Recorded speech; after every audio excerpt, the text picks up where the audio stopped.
Hello नमस्कार, स्वागत है आपका वानखेड़े स्पॉट ऑन में। मैं हूं गिरीश वानखेड़े और इस शो में मैं स्पॉट करता हूं एंटरटेनमेंट की स्पेस में कुछ इंटरेस्टिंग और कोशिश करता हूं कि उसकी अहमियत आप तक पहुंचाऊं। आज मैंने स्पॉट किया है फ्रेंड्स द रीयूनियन का स्पेशल एपिसोड जो स्ट्रीम हो रहा है ZEE5 पर 27 मई 2021 से। फ्रेंड्स नाम का ये अमेरिकन सिटकॉम या सिचुएशनल कॉमेडी शो जब 1994 में पहली बार अमेरिका के NBC नेशनल ब्रॉडकास्टिंग कंपनी पर रिलीज़ हुआ था, तब हम में से बहुत सारे लोग स्कूल्स में थे या कॉलेजेस में थे और ये शो इतना पॉपुलर था कि ये 10 सीजन्स के साथ 10 सालों तक चलता रहा। ये दुनिया के सबसे पॉपुलर शोज़ में से एक रहा है और इसने सिचुएशनल कॉमेडी को रिडिफाइन करते हुए बड़ा ही ऊंचा मुकाम हासिल किया है। ये चला 2004 तक और उस ज़माने में सारे यंगस्टर्स दो भागों में बटे होते थे। एक वो जो फ्रेंड्स देख रहे थे और एक वो जो इसके बारे में सुन रहे थे। हम जो छोटे शहरों या गांवों से आए थे उनके लिए ना इसका एक्सेस था और ना ही मेंटल बैंडविड्थ थी। ये उस वक्त ज़्यादातर कॉन्वेंट में पढ़ने वाले और अमीर एलीट इंग्लिश बोलने वाले क्राउड तक ही सीमित था। इसके कई सालों बाद जब इंटरनेट घर घर में आ गया और OTT प्लेटफॉर्म्स जैसी नई एंटरटेनमेंट की सुविधाएं शुरू हुई, तो फिर लोगों ने जिन्होंने इसके बारे में बस सुना था तब वो फ्रेंड्स को देखने लगे। इंटरनेट लेवलर है उसके लिए जो अमीर भी है और गरीब भी। इसके लिए कोई अमीर गरीब नहीं। फ्रेंड्स भी आज की तारीख में लेवलर ही है क्योंकि अमीरों के बच्चे और गरीबों के बच्चे दोनों ही क्लास के बच्चे इसको कंज्यूम कर रहे हैं और वो भी अपने अलग अलग बैकग्राउंड से आए हुए माँ बाप के साथ। जितना हिस्टोरिकल सिग्निफिकेंस है फ्रेंड्स का एंटरटेनमेंट वर्टिकल में, उतना ही उसका भारत की मिडिल क्लास की एस्पिरेशनल जर्नी में भी है। इस सिटकॉम के 6 लीजेंडरी कास्ट मेंबर्स रहे हैं जिनकी सारी दुनिया में फैन फॉलोइंग है और ये दोबारा इकट्ठा हुए हैं एक स्पेशल एपिसोड के लिए, जिसके लिए उनका फ्रेंड्स का वो अपार्टमेंट फिर से रिक्रिएट किया गया। सेंट्रल पर्क ऑफिस शॉप और वो वाटर फाउंटेन जिस पर क्रेडिट्स आते थे उनको फिर से रिविजिट किया गया है। सबसे पहले आने वालों में थे डेविड श्विमर, फिर आई लिसा कुड्रो, फिर जेनिफर एनिस्टन, फिर मैट लीब्लैंक, फिर कर्टनी कॉक्स और अंत में Matthew Perry. Typical big boss जैसी एंट्री लेने के बाद इनका इंटरेक्शन आपस में, फिर इनका होस्ट के साथ का इंटरेक्शन, फिर कुछ बिहाइंड द सीन्स फुटेज, फिर कुछ सेलिब्रिटी गेस्ट और फिर ढेर सारा प्यार, नॉस्टैल्जिया और इमोशनल वार्मथ। 8 चीज़ें जो मुझे नज़र आई है इस शो में, इनमें सबसे पहली है नॉस्टैल्जिया।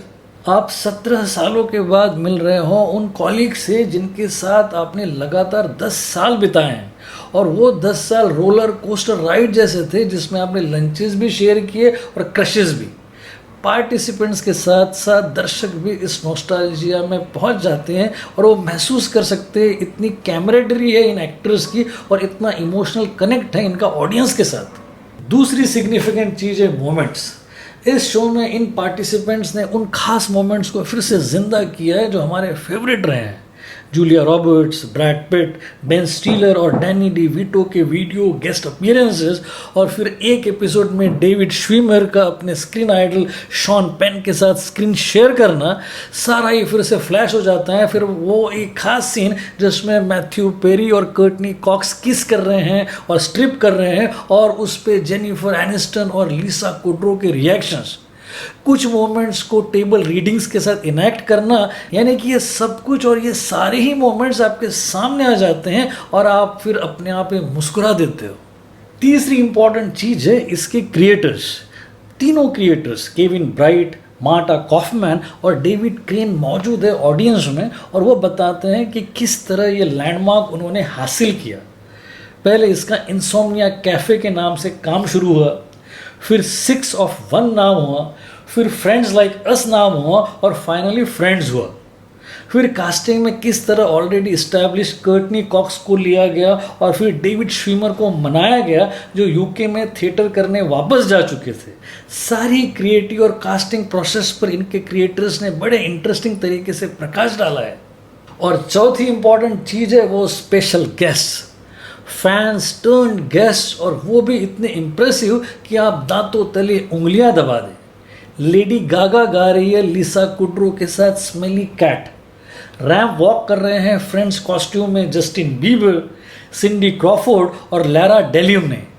ट्रिविया पूछने के लिए आ रहे हैं लैरी हैनकिन, थॉमस लेनन और टॉम सेलेक, और वीडियो कॉल्स में आपको बधाइयाँ दे रहे हैं डेविड बेकम, मलाला यूसुफजाई और रीज विदरस्पून। और क्या स्टार स्टडेड एक्सपेक्ट कर सकते हैं आप इस 1 घंटा और 45 मिनट में। 5वीं इंपॉर्टेंट चीज़ है डायरेक्शन।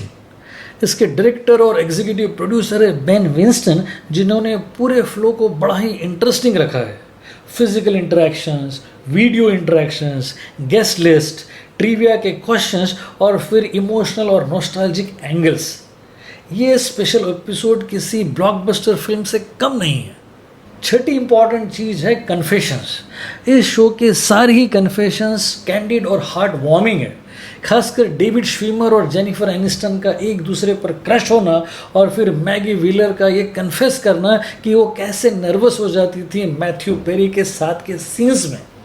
फिर जेनिफर एनिस्टन का ये कहना कि जब वो फ्रेंड्स के लिए ऑडिशन देकर गई तब वो दूसरा टीवी शो कर रही थी और उसे फ्रेंड्स करना था, इसलिए वो दूसरे टीवी शो के प्रोड्यूसर के पास जाकर बोली कि वो उसे रिलीव कर दे क्योंकि उसे फ्रेंड्स करना है।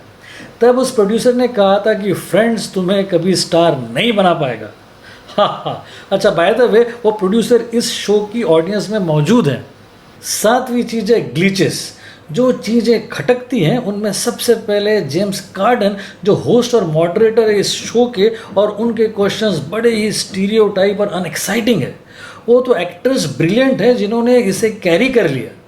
और फिर खटकी है पॉल रूड की कमी, जिन्होंने लीसा कुड्रो के बॉयफ्रेंड का रोल किया था और वो 9th और 10th सीजन में प्रोमिनेंट थे। फिर कोल स्प्राउस भी नहीं दिखाई दिए, जिन्होंने डेविड श्वीमर के बेटे का रोल किया था। रीज़न था कि इस लिमिटेड टाइमिंग के फॉर्मेट में सारों को अकोमोडेट नहीं किया जा सकता था। Okay, taken. और 8वीं सिग्निफिकेंट चीज़ जो है इस शो की वो है वैल्यूज़। इस शो ने ऑनेस्टी, फ्रेंडशिप, रिलेशनशिप और ट्रांसपेरेंसी जैसे वैल्यूज़ को सिचुएशन कॉमेडी के फॉर्म में प्रमोट किया है। कई ऐसे थे जिनके लिए अपने काम से घर आने के बाद इस शो के कैरेक्टर्स ही फ्रेंड्स थे। वो ऑडियंस जो लोनलीनेस और डिप्रेशन का शिकार थी, उनके लिए ये शो पॉजिटिविटी देता था और उनके रूटीन और मंडेन लाइफ में मुस्कुराहटें लेकर आता था। इन 8 चीज़ों के अलावा मैं आपको बता दूं कि ये शो पॉप कल्चर का अल्टीमेट रिप्रेजेंटेशन था 10 सालों तक, और इस स्पेशल एपिसोड ने हमें अपने पास्ट और प्रेजेंट में एक झूले जैसा झोंका दिया है। पुरानी खूबसूरत यादें और उनकी अहमियत को हम फिर किताब के पन्ने मानो पलट कर देख रहे हो, और फिर सारी मासूमियत फिर हमसे कहने लगी हो, बाजार के रंगों से मुझे रंगने की ज़रूरत नहीं, बाजार के रंगों से मुझे रंगने की ज़रूरत नहीं, तेरी याद आते ही चेहरा गुलाबी हो जाता है। Go for it.